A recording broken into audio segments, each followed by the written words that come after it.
Olá! O assunto que nós vamos tratar é um dos mais mal entendidos do último século. Tem sido chamado de teoria do Big Bang, quando na verdade nem teoria na verdade é um modelo.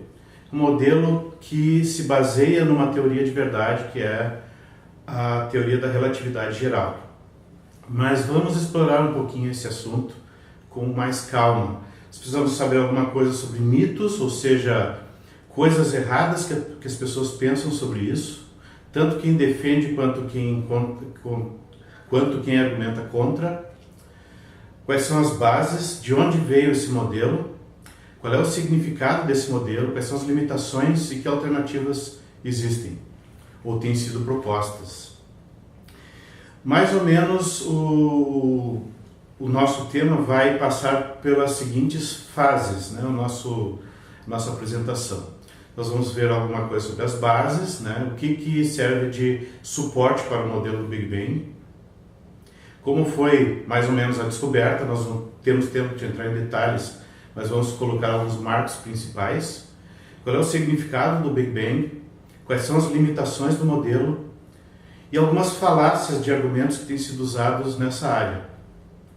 Vamos também comparar esse modelo com a Bíblia e vamos comentar rapidamente algumas alternativas que têm sido propostas. Muito bem.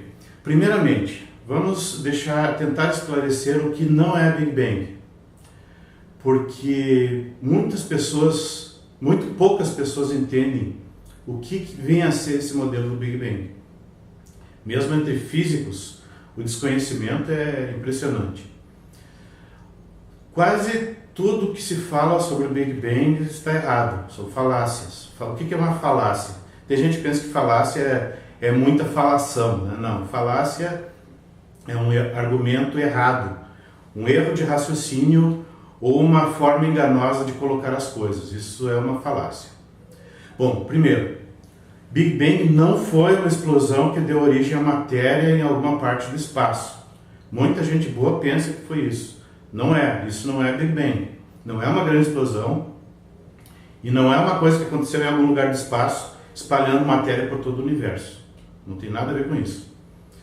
O Big Bang não foi uma ideia inspirada na descoberta de Hubble. Daqui a pouco nós vamos mencionar, para quem não sabe, né? Para quem não conhece essa história, o que foi essa tal descoberta de Hubble. Tem a ver com avermelhamento, afastamento de galáxias. Tem gente que pensa que isso induziu a explicação que a gente chama de Big Bang. Não é verdade. Outra coisa, o Big Bang não foi uma tentativa evolucionista de substituir Deus como Criador. Não tem nada a ver com isso. Outra coisa é que o Big Bang não foi baseado em alguma filosofia de origens, teísta ou ateísta. Não foi baseado em filosofia. Outra coisa, Big Bang não é um modelo conceitual, ou seja, uma ideia intuitiva, né, que tenta explicar coisas como avermelhamento de galáxias e radiação cósmica de fundo. Não foram observadas essas coisas e então proposta a explicação do Big Bang. Não é nada disso. Então tudo isso são conceitos equivocados. Essa figurinha aqui demonstra bem um dos pontos de equívoco sobre o Big Bang. As pessoas imaginam um material muito, muito concentrado em algum ponto do espaço, o resto do espaço todo vazio, de repente uma explosão, e esse material se espalha pelo espaço formando galáxias, sistemas planetários, estrelas. Isso não tem nada a ver com o modelo do Big Bang, também está totalmente equivocado. Então vamos ver um fato que aconteceu realmente, foi que Hubble observou avermelhamento de galáxias. Naquele tempo não dava para se observar muito longe no universo.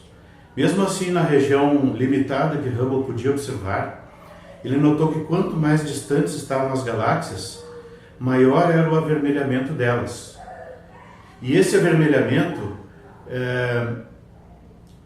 ele interpretou como sendo efeito Doppler de velocidade. Quanto mais longe estão as galáxias, mais rapidamente estão elas afastando-se de nós. Então ele interpretou como efeito Doppler. Vamos relembrar rapidamente o que é o efeito Doppler. Imagine um carro andando por uma estrada, por exemplo, um carro da polícia com a sirene tocando, e nós ouvimos a sirene mais aguda quando o carro está vindo na nossa direção, e vemos a sirene mais grave quando o carro está se afastando de nós. Por quê? À medida que o carro avança num sentido, as ondas sonoras que ele emite estão indo na mesma direção que o carro se move, então as ondas ficam mais próximas uma da outra. E enquanto o carro se afasta de um outro observador que está atrás dele, cada vez que ele emite uma frente de onda, ele está um pouquinho mais adiante. Então isso faz com que as ondas atrás dele fiquem mais espaçadas. Isso corresponde a um som mais grave. Com a luz isso também acontece. A luz com frequência mais alta vai mais para o lado do azul ou do violeta. Com frequência mais baixa vai para o lado do vermelho. Aqui nós temos uma animaçãozinha mostrando o efeito Doppler. Nós vemos aqui um objeto se movendo num determinado sentido, e no sentido do movimento dele, à frente dele as ondas ficam mais próximas uma da outra, e atrás as ondas ficam mais afastadas. Então isso nos dá uma intuição de como funciona o efeito Doppler. A mesma coisa acontece com a luz. As estrelas, por exemplo, elas são feitas de vários componentes, vários elementos químicos. Cada elemento químico desse possui uma assinatura. Essa assinatura pode ser observada ou na luz que esses materiais emitem quando estão aquecidos, ou quando eles estão no caminho da luz, eles absorvem uma parte da luz, formando uma assinatura muito bem definida. E a gente vê isso quando a gente decompõe a luz nas suas componentes, nas suas cores. Aqui nós vemos, por exemplo, o espectro de absorção do hidrogênio, uma espécie de assinatura que nos permite identificar precisamente o elemento hidrogênio. Esteja ele aqui, numa estrela próxima, numa estrela distante, numa galáxia distante, a gente consegue analisar a composição das coisas com a mesma facilidade. Então, observando, por exemplo, a luz que vem de uma galáxia distante, ou nem tão distante assim, tanto faz, nós avaliamos os elementos químicos que estão lá pela assinatura. E nós podemos comparar essa assinatura com elementos aqui da Terra e bate perfeitamente. Exceto que tem um detalhe. Se a galáxia por acaso estiver se aproximando de nós, essa luz, essa assinatura, ela vai em direção ao violeta, vai em direção ao azul. Nós chamamos isso em inglês de blue shift, uma mudança em direção ao azul. Se a galáxia estiver se afastando de nós, o efeito é oposto. A luz dela fica avermelhada. E nós conseguimos medir isso precisamente medindo o deslocamento da assinatura de elementos conhecidos nessa galáxia. Isso a gente chama de redshift, ou avermelhamento. Como isso tem uma relação direta com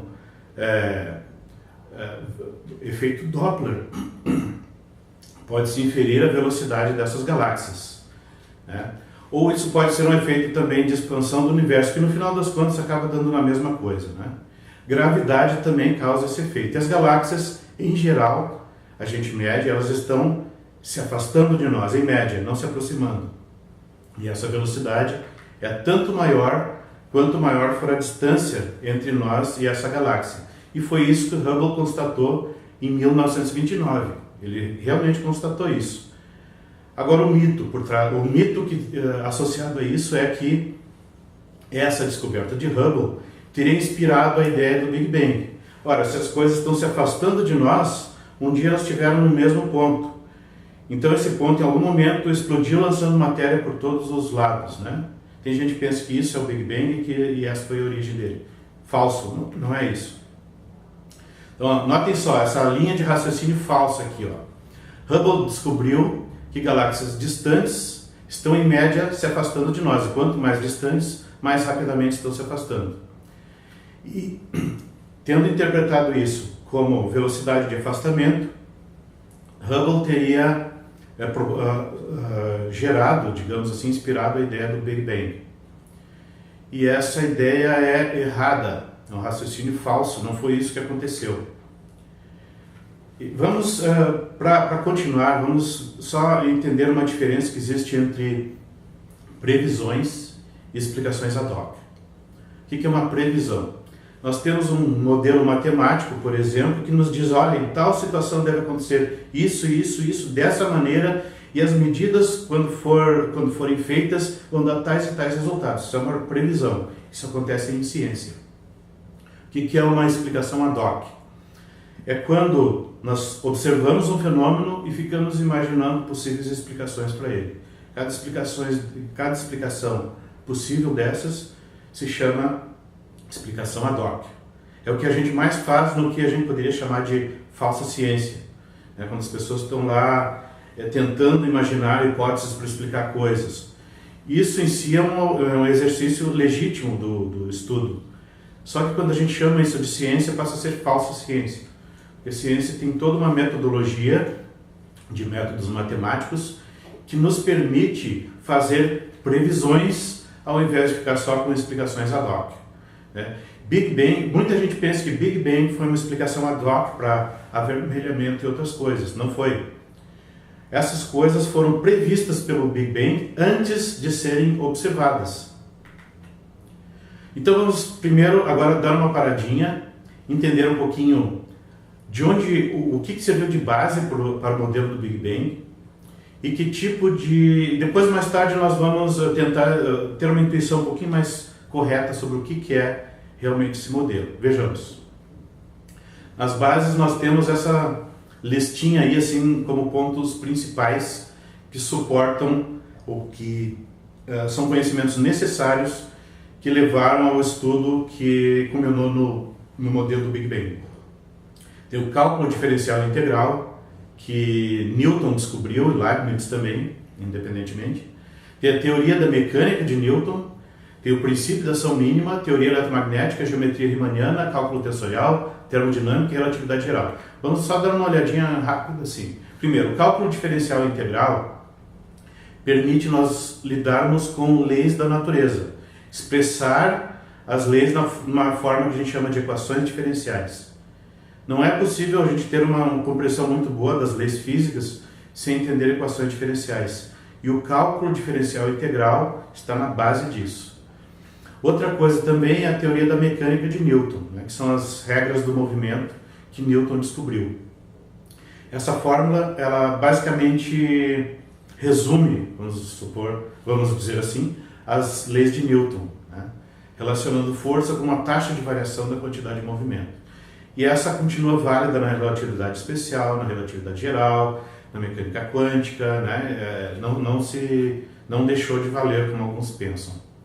Outra coisa, foi no século XVIII que Maupertuis descobriu o famoso princípio da ação mínima, que é um princípio que tem uma base metafísica, vamos dizer assim. Ele estudou a Bíblia e a partir do conhecimento que a Bíblia fornece sobre Deus, ele deduziu um princípio que hoje em dia nós expressamos dessa forma, delta A igual a zero. Alguns colocam, é mais comum até colocar delta S igual a zero, mas não importa a letrinha que a gente coloca ali, o princípio é o mesmo. É o princípio da otimização. O significado teológico, vamos dizer disso aí está envolvendo essa fórmula. Mostra amor de Deus, mostra perfeição, mostra o poder de Deus, mostra principalmente a otimização de tudo que ele faz.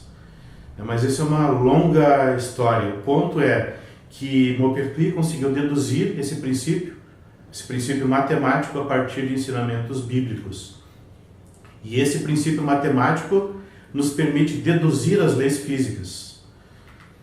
Bom, outra coisa importante, que também pode ser deduzida a partir do princípio da ação mínima, assim como os princípios de Newton, é a teoria eletromagnética.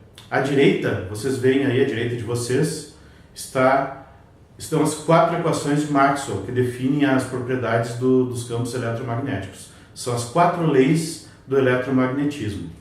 À esquerda ali embaixo, vocês veem um resumo daquelas 4 equações. A gente pode expressar como uma única equação, usando a linguagem da geometria diferencial. Então, isso aqui também vamos aproveitar a oportunidade para explicar o que é uma teoria em ciência. Uma teoria é um conjunto de leis juntamente com os teoremas que podem ser demonstrados a partir dessas leis. E aqui no caso da teoria eletromagnética fica muito claro quais são as leis, né? São essas 4 formulazinhas da direita. Essas são as leis do eletromagnetismo. Essas leis juntas formam uma teoria. Então, teoria não é uma hipótese que foi comprovada, como alguns pensam. E essa teoria, depois de bem testada, passa a ser lei. Não, não é nada disso. As leis é que compõem as teorias. As leis são regularidades observadas. Outra base importante para o modelo do Big Bang é a geometria riemanniana.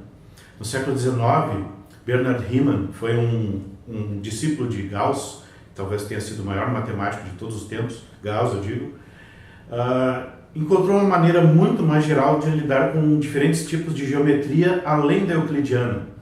Nós podemos, por exemplo, desenhar um triângulo sobre uma superfície plana e constatar que a soma dos ângulos internos é 180 graus. Mas se nós desenharmos esse triângulo sobre uma esfera ou sobre uma sela de cavalo, os resultados vão ser diferentes. E nós temos maneiras, a partir de Riemann, de tratar isso tranquilamente. Qualquer tipo de espaço, qualquer tipo de distorção, né, nesse espaço. Na verdade não é qualquer, né? Na verdade Riemann deu um grande passo em direção à generalização. Na verdade é possível espaços mais gerais ainda do que os de Riemann. Mas isso aí foi um grande avanço que foi importantíssimo para que o modelo do Big Bang se tornasse viável.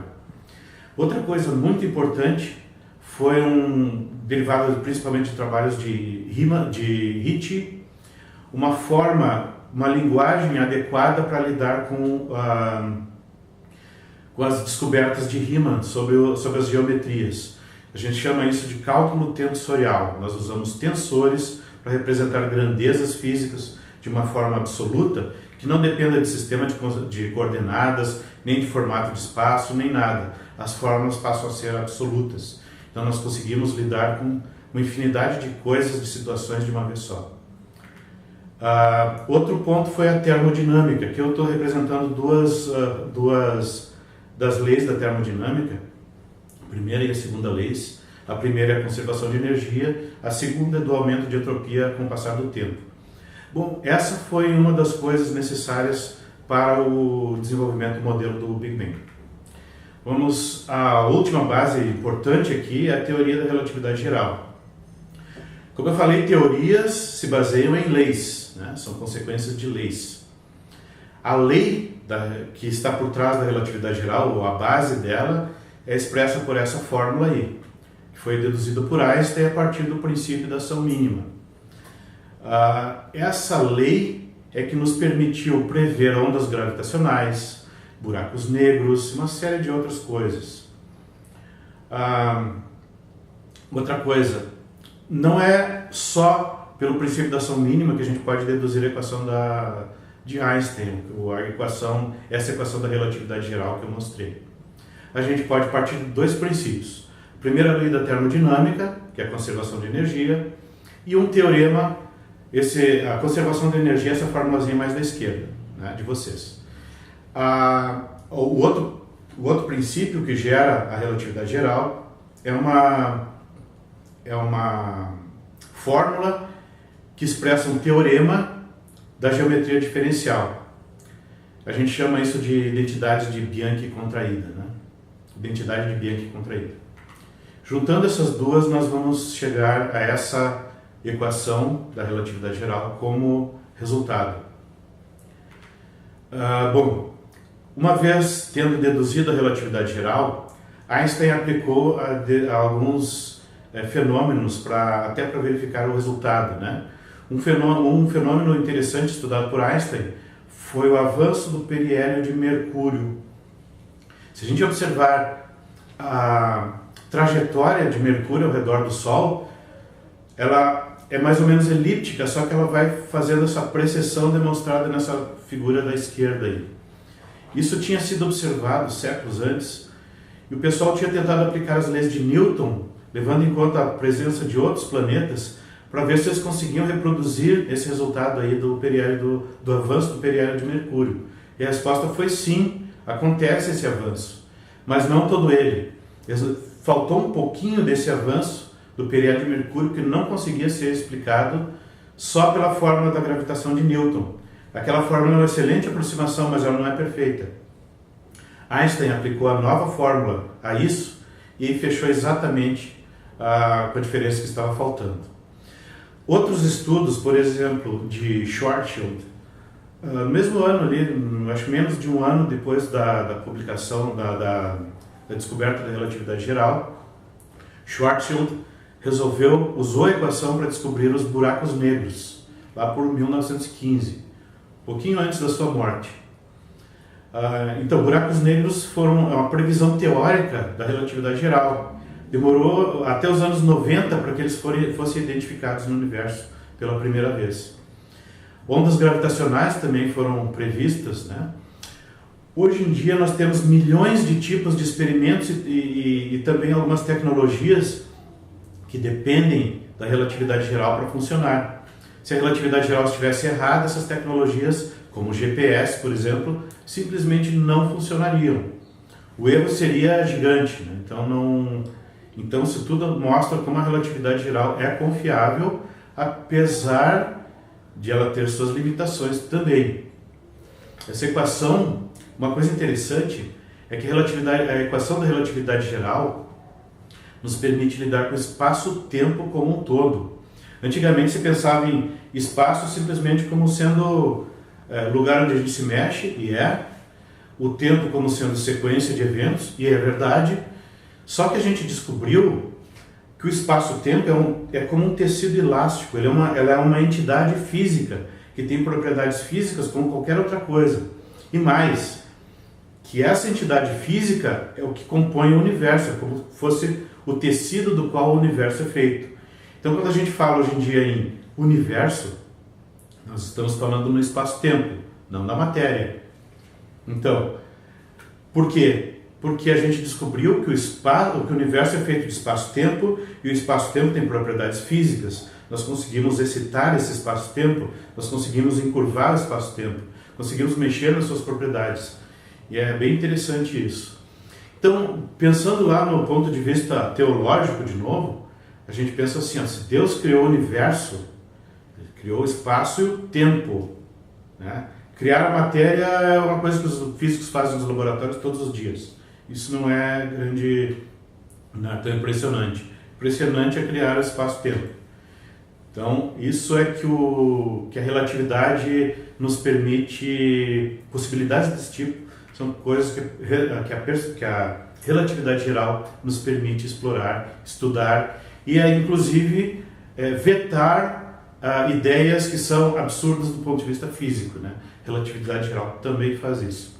Muitas ideias filosóficas que nós tínhamos sobre o tempo, sobre uma série de coisas, a gente pôde descobrir que elas vão contra as leis da natureza, eram ideias filosóficas acariciadas por milênios, a gente descobriu que elas vão contra as leis da natureza e a gente pode ver experimentalmente, observacionalmente, que elas são erradas. Então a gente precisa entender melhor algumas coisas nesse sentido. Mas então tá, sobre a descoberta do modelo do Big Bang, agora vamos entrar nessa fase. Primeiro, a equação de Einstein funciona. Ela não fala sobre tudo que tem a ver com gravidade, depois nós vamos ver essas limitações, mas o que ela fala é verdade, então não pode ser ignorado, funciona. Outra coisa, ela implica em que o espaço-tempo não pode ter sido sempre como conhecemos hoje. Se a gente tira da própria relatividade geral, fazendo estudos com diversas possibilidades, ou varrendo famílias de possibilidades, a gente descobre isso. Outra coisa, quando o pessoal começou a aplicar a equação da relatividade geral para o universo como um todo, eles descobriram que a equação da relatividade geral gerava modelos em que o universo parecia ter sido criado, não eterno, como se pensava na época. Esses resultados não foram aceitos. Isso porque se pensava que o universo tinha que ser eterno.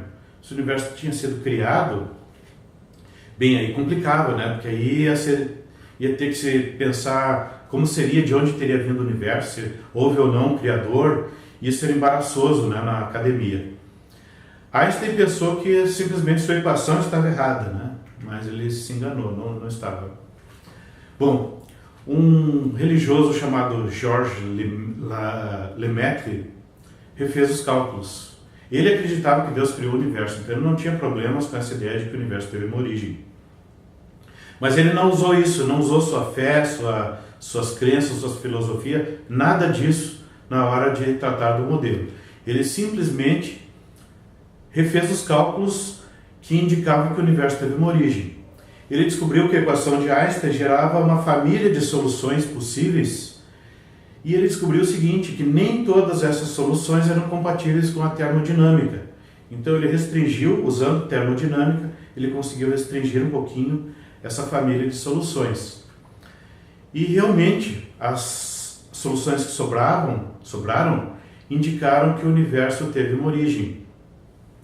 Ele fez também usou também uma hipótese simplificatória que a gente chama de princípio cosmológico. Esse princípio cosmológico significa que a gente pode, para efeito de cálculos aproximadamente, considerar o universo como mais ou menos homogêneo em larga escala. Depois a gente vai comentar um pouquinho o que isso representa, né? Mas com essa hipótese simplificatória, ele gerou o primeiro modelo de Big Bang. Então, uma das previsões desse modelo foi o avermelhamento médio de galáxias de acordo com a sua distância.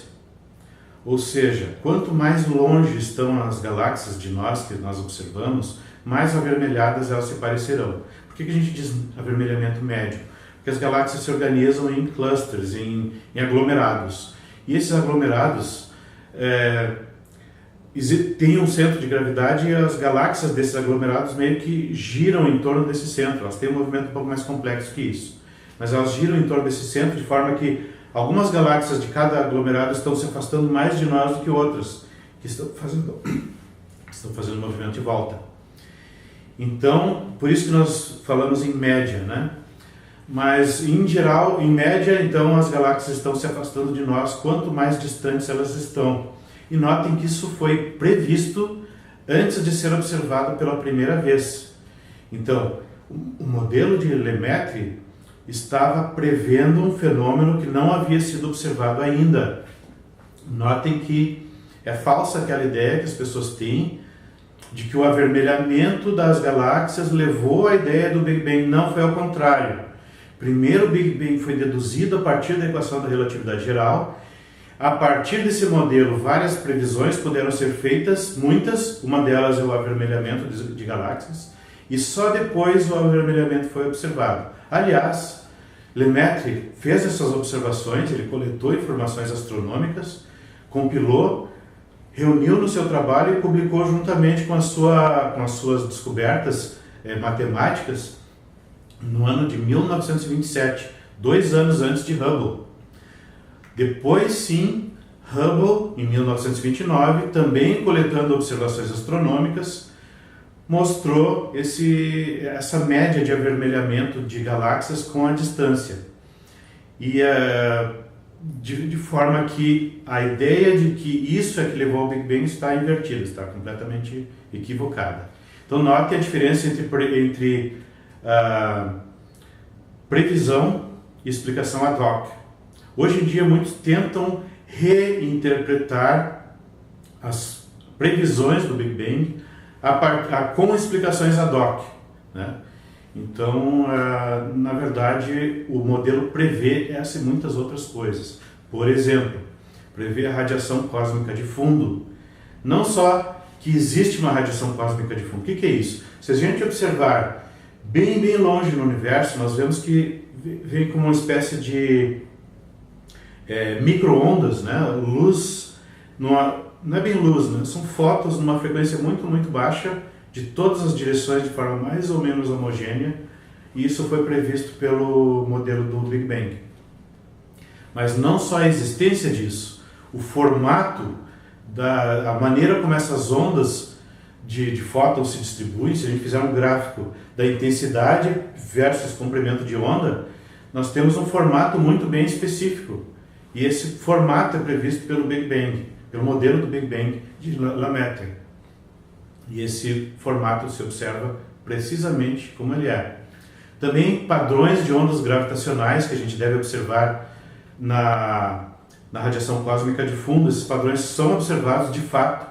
Isso só pôde ser constatado recentemente também, mas é uma previsão de quase 100 anos atrás, 90 anos atrás. Variações estatísticas, se nós fizermos um cálculo estatístico em cima do princípio cosmológico, que é aquela ideia de que o universo em larga escala é mais ou menos homogêneo, se a gente fizer uma variação estatística e ver o que é razoável se esperar em termos de quanto, dentro do esquema do modelo do Big Bang, quanto se espera que haja aglomerados e superaglomerados, assim, violando um pouquinho a homogeneidade, a gente descobre que até mesmo aquele superaglomerado que foi encontrado, o chamado Huge Quasar Group, que foi encontrado a em torno de 10 bilhões de anos-luz de distância daqui, ele se encaixa bem no que se espera em termos de variações estatísticas dentro do princípio cosmológico. Daí o nome Big Bang de onde veio, já que Lemaitre chamou o seu modelo de ovo cósmico. Bom, foi lá em 1946, Fred Hoyle, no programa da BBC, ele estava tentando ridicularizar a ideia de que o universo teve um início, né? Ele chamou, imagina o universo surgir de um Big Bang, né? Uma grande explosão. Então ele queria ridicularizar isso, chamou de Big Bang. E o nome acabou virando popular, né? E estudos posteriores sobre o ajuste fino que ele mesmo fez, ajuste fino das constantes universais, das condições do universo para ter vida, fizeram com que Hoyle mudasse de ideia. Ele passou a acreditar em Deus. Ele demorou um pouco para entender que acreditar em Deus tem a ver também com acreditar que ele criou o universo. Mas aquela ideia de Hoyle, que crer que houve uma criação do universo era uma idiotice, ele mudou de ideia, né? Passou a acreditar que realmente Deus criou o universo e o ajustou para receber vida. Agora sobre o significado, né? Um pouquinho mais. Nós, hoje em dia, estudamos muito mais sobre relatividade geral do que era possível há 100 anos atrás. Então a gente conhece melhor até soluções do universo, soluções de Big Bang, possibilidades de variações ali em cima de alguns parâmetros. Nós temos bastante mais experiência. Então, basicamente, faz sentido hoje em dia chamar de Big Bang a toda uma família de soluções da equação de Einstein que implicam que o universo foi criado. Não só a variante de Lemaitre, né, que foi a primeira, a pioneira. Então, a ideia de que o universo foi criado e que se expandiu a partir da criação é o que a gente chama na verdade, um modelo matemático por trás disso é que nós chamamos de Big Bang, né? Não é a ideia filosófica nem a interpretação. É um modelo matemático, ou seja, é um sistema de equações que a gente usa, um sistema de equações diferenciais que gera uma família de soluções. Bom, então, o Big Bang, na verdade, recebeu muita crítica, sempre, nunca parou de receber críticas. Inicialmente recebeu muitas críticas dos naturalistas, porque ele apontava para uma criação do universo, e isso era muito desconfortável para o naturalismo. Como assim? A natureza tem que ser tudo que a gente usa para descrever, ou seja, o universo, para descrever qualquer coisa. Como é que o universo pode ter tido uma origem? Então alguma coisa teria causado o universo? Alguma coisa acima da natureza, sobrenatural? Isso é complicado, então houve muita resistência. No final das contas, as previsões, passadas décadas, as previsões do modelo do Big Bang, previsões numéricas inclusive, iam se encaixando bem ou melhor, as descobertas iam se encaixando bem nas previsões do Big Bang, de forma que o modelo foi recebendo cada vez menos críticas. Só que mesmo assim, ele só houve uma amenização maior na academia em relação às críticas ao Big Bang, quando as pessoas começaram a pensar em alternativas a Deus. Por exemplo, mas o Big Bang pode não ser um evento único, podem haver muitos universos sendo criados por alguma hiperestrutura que a gente não conhece, Então, de repente, isso não precisa apelar para Deus para entender o Big Bang. Então começaram a diminuir as críticas porque surgiram perspectivas naturalistas de entender o Big Bang. Por outro lado, né, surgiram grupos criacionistas lutando contra o modelo do Big Bang. Mas por que isso? Se o Big Bang indicava a criação do universo, o criacionista não acredita em criação do universo, não acredita que Deus criou o universo. Mas veja bem, muita gente boa pensa, lê a Bíblia, lê lá Gênesis 1, por exemplo, e entende que aquilo é a criação do universo. Depois nós vamos fazer uma comparação um pouquinho mais de perto, pensa naquilo como criação do universo. E faz a cronologia dos patriarcas, partindo de Adão ali, que nasceu na primeira sexta-feira, faz a cronologia dos patriarcas até hoje e conclui que o mundo tem na faixa de 6.000 anos de idade. Então o universo teria 6.000 anos. E pelo modelo do Big Bang, a gente medindo os parâmetros do universo e ajustando com o modelo, chega a uma conclusão de que o universo tem um pouco menos, talvez, de 14 bilhões de anos. E aí, como é que fica? Vou acreditar no Big Bang ou vou acreditar na Bíblia? Então as pessoas começam a combater o Big Bang. Porque, claro, vão acreditar na Bíblia. Eu não estou criticando a crença na Bíblia. A Bíblia nos dá muitas evidências, especialmente nas profecias ali, de que ela é confiável. A questão é, eu estou lendo a Bíblia corretamente? Esse que é o ponto que nós temos que ter atenção. Então mas vamos seguir um pouquinho para entender a questão da idade do universo. Primeiro, para ter uma ideia da idade do universo, nós não precisamos de modelo de Big Bang, nós não precisamos nem saber que isso existe. Apenas precisamos observar o universo e medir algumas coisas. Por exemplo, nós só vemos o passado quando olhamos para o universo, para o céu. Se a gente olha para a Lua, está vendo o que aconteceu há 1 segundo e pouco atrás. Se olha para o Sol, está vendo o que aconteceu há 8 minutos e pouco atrás. Se a gente olha para os fenômenos que acontecem no centro da nossa galáxia, a Via Láctea, a gente está vendo o que aconteceu mais ou menos uns 27.000 anos atrás. E quando nós olhamos para Andrômeda, por exemplo, que é a nossa galáxia grande vizinha aqui, nós vemos o que aconteceu há 2,5 milhões de anos atrás. Nós não estamos imaginando isso, nós estamos vendo o passado. Ao contrário do que acontece na Terra, nós vemos o passado ao olhar o universo. Na Terra, nós só vemos o presente, temos que deduzir o passado. Ao olhar para o universo, nós só vemos o passado e temos que deduzir o presente. Então, se eu estou vendo uma coisa que ocorreu há 2 milhões de anos atrás, há 2 milhões de anos atrás o universo existia. Quem é que me diz isso? O modelo do Big Bang? Não, são as observações. São as leis físicas conhecidas, são as coisas que a gente pode observar no universo. E essas coisas nos dizem que o universo tem bilhões de anos de idade. E não precisa de modelo de Big Bang para afirmar isso. Então, se a gente faz uma observação cuidadosa, a gente percebe que o universo é antigo. Agora, mesmo que o modelo do Big Bang esteja completamente errado, todas as observações nos dizem que o universo é realmente antigo. Mas não existem muitos e muitos argumentos indicando que o universo é jovem? Na verdade, existem sim. Só que, infelizmente, esses argumentos, não sei se infelizmente, eu acho que felizmente até, porque é fácil de qualquer pessoa que tem um pouquinho mais de conhecimento na área, facilmente percebe que sim, tem erros muito sérios nesses argumentos, né? Mesmo esse superaglomerado, como eu mencionei, o Huge Quasar Group, a 10 bilhões de anos de distância, anos-luz de distância, não contradiz o modelo do Big Bang, mas mesmo que contradissesse, né, a gente não precisa disso para saber que o universo é antigo. Aqui, agora vamos dar uma olhadinha aqui mais ou menos graficamente, assim, o que representa o Big Bang. Imaginem que o universo é a superfície dessa esfera que vocês estão vendo aí, só a superfície. Não interior, não exterior.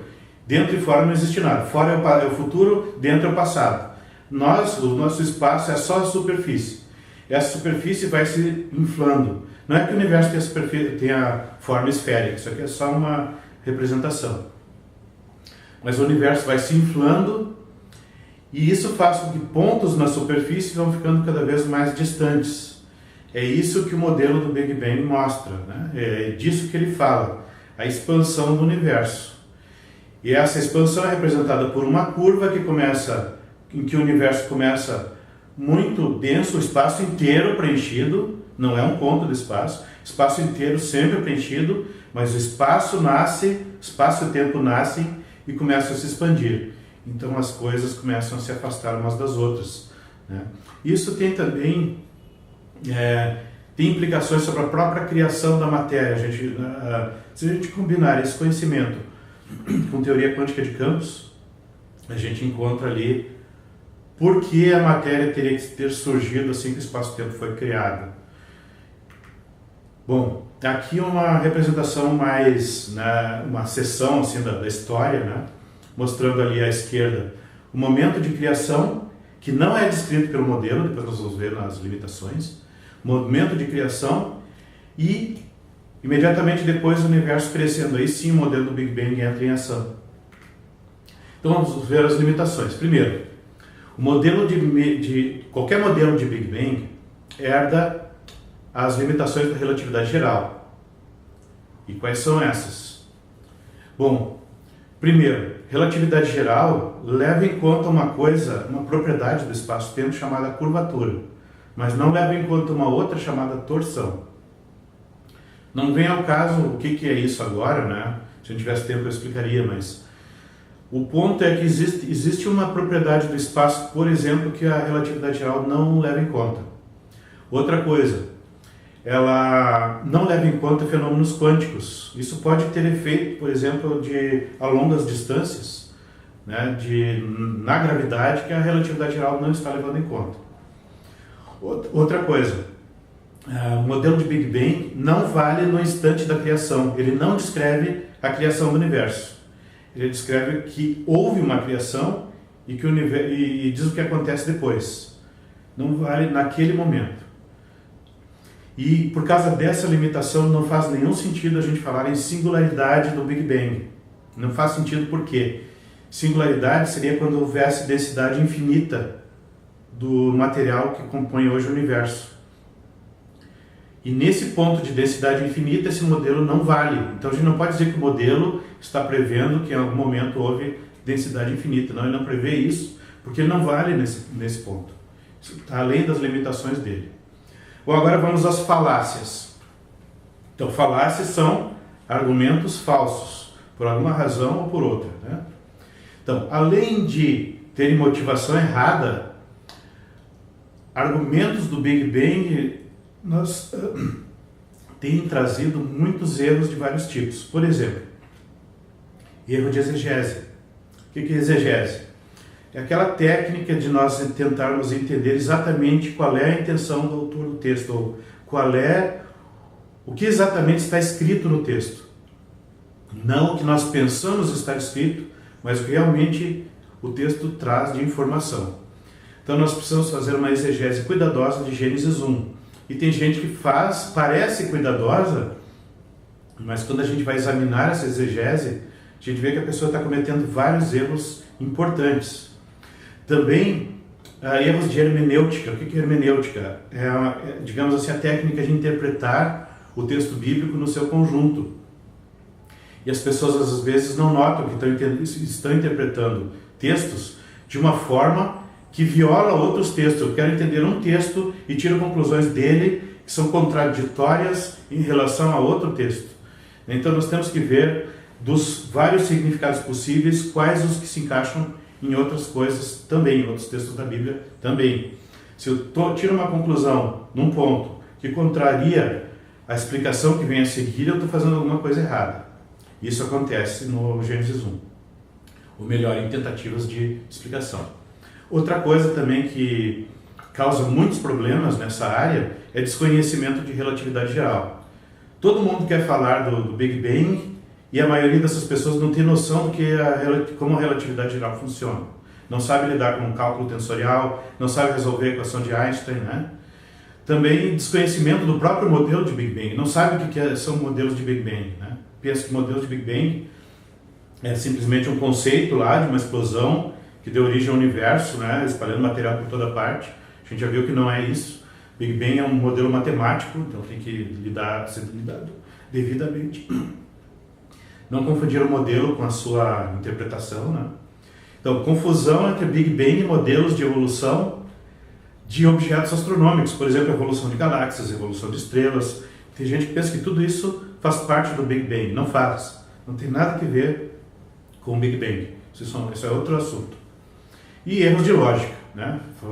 Tira uma conclusão que não parte das premissas, né? Isso acontece muito. Então vamos ver uma das falácias um pouquinho mais de perto. Segundo a Bíblia, o universo tem isso aqui é um erro, tá, gente? Não acreditem nisso que eu vou dizer. Segundo a Bíblia, o universo tem uns 6 mil anos de idade. Segundo o Big Bang, o universo tem quase 14 bilhões. Conclusão, o Big Bang é incompatível com a Bíblia.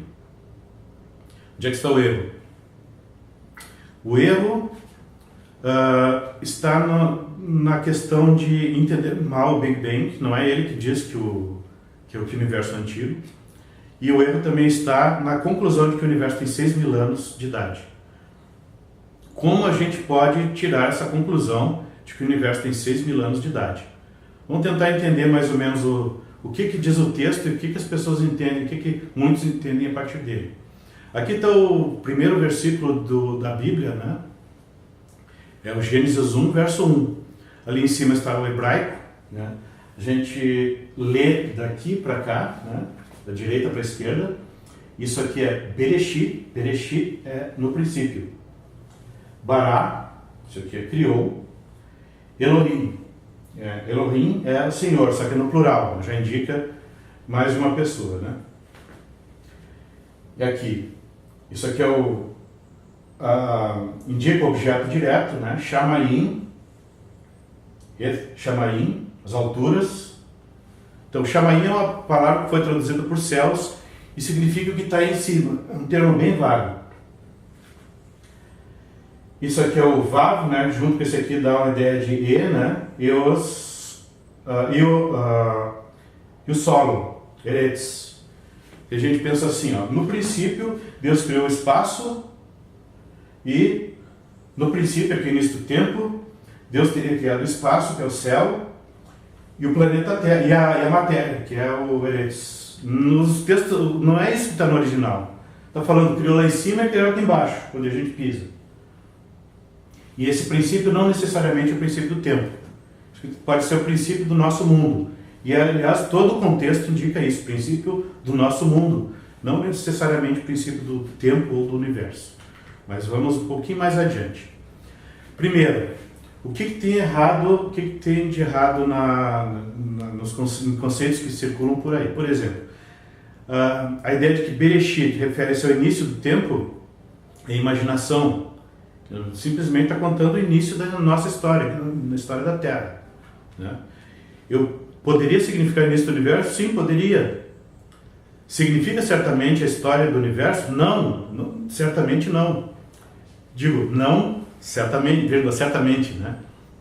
Que ele é a história certamente do nosso mundo, não necessariamente do universo. Muito bem, vamos adiante. Verbo bará. Tem gente que diz assim, ó, quando a Bíblia usa a palavra bará, está dizendo que Deus criou naquele momento algo a partir do nada, sem usar material pré-existente. Verdade isso? Falso. Como eu sei que é falso? Porque esse verbo é usado para a criação de Adão. Adão foi criado a partir do barro. No capítulo 2 nos diz lá, Deus tomou o barro, que ele já tinha feito antes, modelou um boneco e deu vida a esse boneco, transformou esse boneco num ser humano. Mas como assim? Então, capítulo 2, Gênesis capítulo 2, nos explica que Deus criou Adão a partir de material pré-existente. Foi Deus que criou esse material? Foi. Mas o material, quando Deus criou Adão, era pré-existente. E o capítulo 1 usa o verbo bará para a criação de Adão. Então, o uso do verbo bará prova que Deus criou alguma coisa a partir de material, que criou alguma coisa a partir do nada, sem usar o material pré-existente criado antes daquele momento? Não significa isso. Então, bará não significa esse tipo de coisa. Então, outra coisa, verso 2, diz que havia trevas e águas.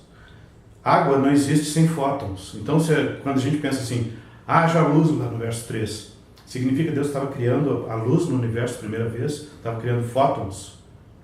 Não, por quê? Porque já havia águas. Não existe água sem fótons.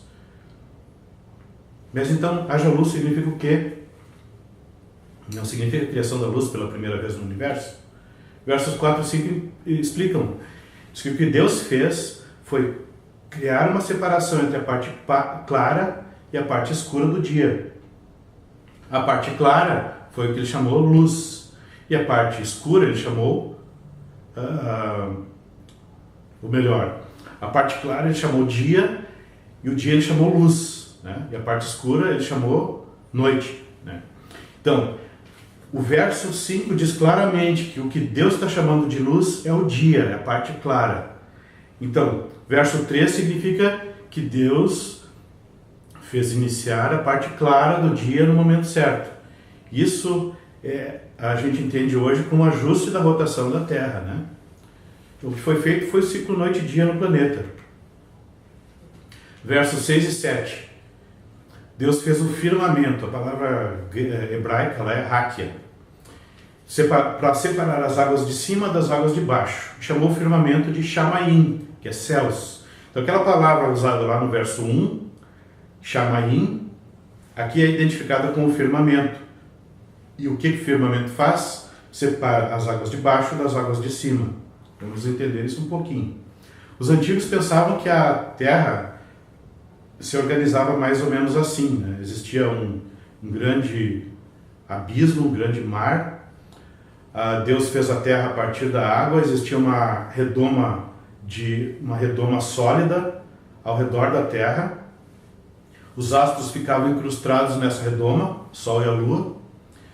E acima dessa redoma existiam águas, e acima disso o trono de Deus, né? Muitos pensavam assim. A Bíblia em nenhum momento apoia esse tipo de ideia, mas ela usa palavras que faziam sentido para as pessoas naquele momento, naquele tempo. Por exemplo, de onde vem a água da chuva?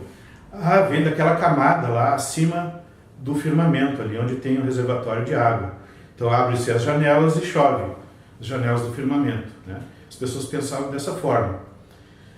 Mas que linguagem Deus poderia usar para explicar o que ele estava fazendo na atmosfera, né? Então ele usou, olha, isso que separa as águas de baixo das águas de cima foi feito ali no segundo dia. Então, para aquelas pessoas dava para entender do que ele estava falando, embora eles tivessem uma noção completamente equivocada sobre como as coisas funcionam.